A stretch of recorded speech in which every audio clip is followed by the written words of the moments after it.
இந்த மொச்சக்காவை நம்ம நல்ல வாணல்ல நல்ல தண்ணி சலசலன்னு கொதிக்கும் போது இதை போட்டு டைட்டாக மூடிட்டு ஆஃப் பண்ணிட்டீங்கன்னா கொஞ்சம் ஒரு 5 மினிட்ஸ் பொறுத்து ஓப்பன் பண்ணி இந்த பருப்பை வந்து நல்லா பிதுக்கி இந்த மாதிரி வச்சுக்கோங்க.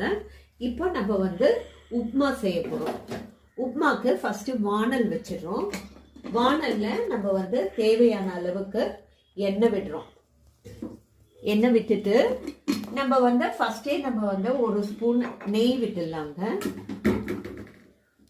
ஒரு ஸ்பூன் நெய் விட்டுட்டா தாளிக்கும் போதே நல்ல மணமாக இருக்கும். இப்போ காஞ்ச உடனே நம்ம ஃபஸ்ட்டு நல்லா கடுகு போட்டுடுறோம். அப்புறம் தாளிப்பு பருப்பு போடுறோம். ஜீரகம் போட்டுடுறோம். ஜீரகம் போட்டுட்டு கருவேப்பிலை போட்டுடுறோம். கருவேப்பிலை போட்டுட்டு அதுக்கப்புறம் சாப் பண்ணி வச்சிருக்க இஞ்சியும் பூண்டும் எடுத்து இப்படி போட்டு வதக்கிடுறோங்க. நல்லா இப்படி ஒரு வதக்குறோம். இஞ்சி பூண்டு சாப் பண்ணினா போடலாம். உங்களுக்கு வேணும்னா பேஸ்ட்டாக கூட போடலாங்க. சாப் பண்ணாங்கன்னா உங்களுக்கு நல்ல ஸ்வீட் கிடைக்கும், ஒரு நல்ல டேஸ்ட் இருக்கும் அதில். அப்புறம் பச்சை மிளகாய் போட்டு நம்ம நல்ல வாணலில் வதக்குறோம். வதக்கிட்டு நல்லா வதங்கின அப்புறம் நம்ம கொஞ்சம் வெங்காயம் எடுத்துக்கிறோங்க. வெங்காயம் கொஞ்சமாக தக்காளி, அரை தக்காளி போட்டால் போகிறோங்க.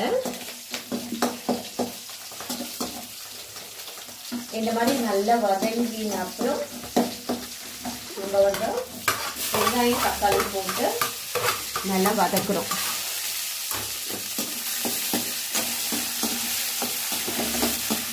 ஓகே, நல்லா இப்போ வெங்காயம் தக்காளி போட்டு வதக்கிட்டு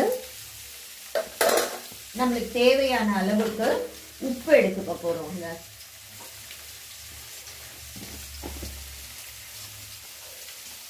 நம்மளுக்கு தேவையான அளவுக்கு உப்பு ஆட் பண்ணிக்கிறோம். உப்பு ஃபஸ்ட்டு ஏன் ஆட் பண்ணுறோம்னா சீக்கிரமாக வதங்கும். வெங்காயம் தக்காளி காய் நம்ம என்ன காய் ஆட் பண்ணுறோமோ அதெல்லாம் நல்லா ஃபைனாக வதங்கிடுவோங்க.